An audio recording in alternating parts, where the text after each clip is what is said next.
दोस्तों, the world GK channel में आज आपका फिर स्वागत है। दोस्तों, बात करते हैं हम डेली जीके क्लास क्वेश्चंस की। तो चलिए दोस्तों, आज हम डेली जीके क्लास क्वेश्चन में आपके लिए भारत के राष्ट्रीय प्रतीक की बात करते हैं। दोस्तों, तो चलिए हम बात करते हैं राष्ट्रीय चिन्ह की। तो दोस्तों, इस खंड में आपको भारत की राष्ट्रीय पहचान के प्रतीकों का परिचय दिया गया है। ये प्रतीक भारतीय पहचान और विरासत का मूलभूत हिस्सा है। विश्व भर में बसे विविध पृष्ठभूमियों के भारतीय इन राष्ट्रीय प्रतीकों पर गर्व करते हैं, क्योंकि ये प्रतीक भारतीय के हृदय में गौरव और देशभक्ति की भावना का संचार करते हैं। तो दोस्तों, हम बात करते हैं राष्ट्रीय ध्वज की।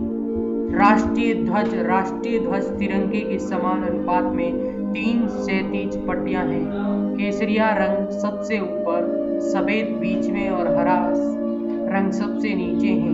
ध्वज की लंबाई चौड़ाई का अनुपात 3:2 है।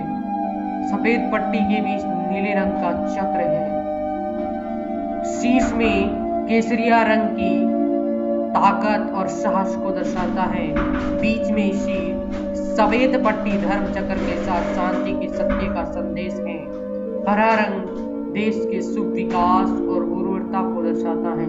इसका प्रारूप सारनाथ में अशोक के सिंह स्तंभ पर बने चक्र से लिया गया है। इसका व्यास सफेद पट्टी की चौड़ाई के लगभग बराबर है और इसके 24 तीलियां हैं। भारत की संविधान सभा ने राष्ट्रीय ध्वज का प्रारूप 22 जुलाई 1947 को अपनाया। हम बात करते हैं राष्ट्रगान की। भारत का राष्ट्रगान अनेक अवसरों पर बजाया या गाया जाता है। राष्ट्रगान के सही संस्करण के बारे में समय पर अनुदेश जारी किए गए हैं। इनमें वे अवसर जिन पर इसे बजाया या गाया जाना चाहिए और इन अवसरों पर उचित गौरव का पालन करने के लिए राष्ट्र को सम्मान देने की आवश्यकता के बारे में बताया जाता है। सामान्य सूचना और मार्गदर्शन के लिए इस सूचना पत्र में इन अनुदेशों का सारांश निहित किया गया है। और हम बात करते हैं राष्ट्रीय गीत की। तो दोस्तों, राष्ट्रीय गीत वंदे मातरम गीत बंकिम चंद्र चटर्जी द्वारा संस्कृत में रचा गया है। यह स्वतंत्र की लड़ाई के लोगों के लिए प्रेरणा का स्रोत था। इसका स्थान जन गण मन के बराबर है। 24 जनवरी 1950 को राष्ट्रपति डॉक्टर राजेंद्र प्रसाद ने संविधान सभा में एक बयान दिया। वंदे मातरम, जो भारतीय स्वतंत्रता संघर्ष में एक ऐतिहासिक भूमि निभाई है, जन गण मन के साथ समान रूप से सम्मानित किया जाएगा और इसके साथ बराबर का दर्जा होगा। इसे पहली बार 1896 में भारतीय राष्ट्रीय कांग्रेस में सत्र में गाया गया था। दोस्तों, राष्ट्रीय प्रतीक चिन्ह। दोस्तों, राज्य का प्रतीक चिन्ह क्या है? दोस्तों, सत्यमेव जयते।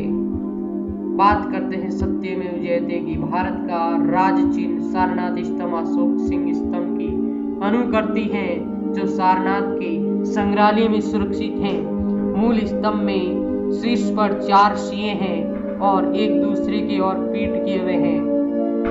इसके नीचे घंटे के आकार के पद्म के ऊपर एक चित्र, वल्लरी में एक हाथी, चौकड़ी पड़ता हुआ एक घोड़ा, एक सांड और एक सिंह उभरी हुई मूर्तियां हैं। इसके बीच बीच में चक्र बने हुए हैं। एक ही पत्थर को काटकर बनाए गए इस सिंह स्तंभ के ऊपर धर्म चक्र रखा हुआ है। दोस्तों, चलो दोस्तों, हम बात करते हैं राष्ट्रीय पक्षी की। भारतीय मोर। राष्ट्रीय पक्षी मोर के नाम।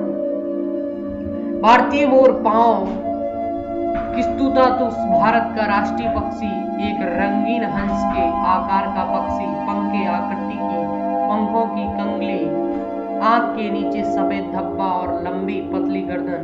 इस प्रजाति का नर मादा से अधिक रंगीन होता है, जिसका चमकीला नीला सीना और गर्दन होती है और अति मनमोहक कासी हरा 200 लंबे पंखों का गुच्छा होता है। मादा भूरे रंग की होती है और नर में थोड़ा छोटा और इनमें पंखों का गुच्छा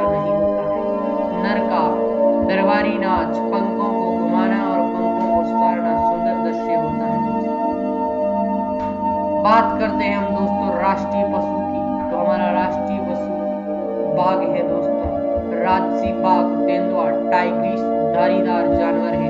इसकी मोटी पीली लोमचर्म का कोट होता है जिसकी वे गहरी धारदार पट्टियां होती हैं। लवणता, ताकत, फुर्तीलापन और अपार शक्ति के कारण बाघ को भारत के राष्ट्रीय जानवर के रूप में गौरवान्वित किया गया है। बात करते हैं हम राष्ट्रीय पुष्प की दोस्तों, तो राष्ट्रीय पुष्प है हमारा कमल नीलंबू नुसीफेरागेटन भारत का राष्ट्रीय फूल है दोस्तों। ये पवित्र पुष्प है। इसका प्राचीन भारत की कला और गाथाओं में विशेष स्थान है और ये अति प्राचीन काल में भारतीय संस्कृति का मांगलिक प्रतिग्रह है दोस्तों।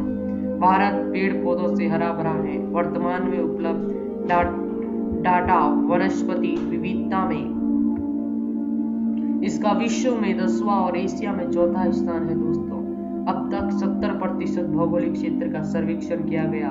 इसमें भारत के वनस्पति सर्वेक्षण द्वारा 47,000 वनस्पति की प्रजातियों का वर्णन है दोस्तों।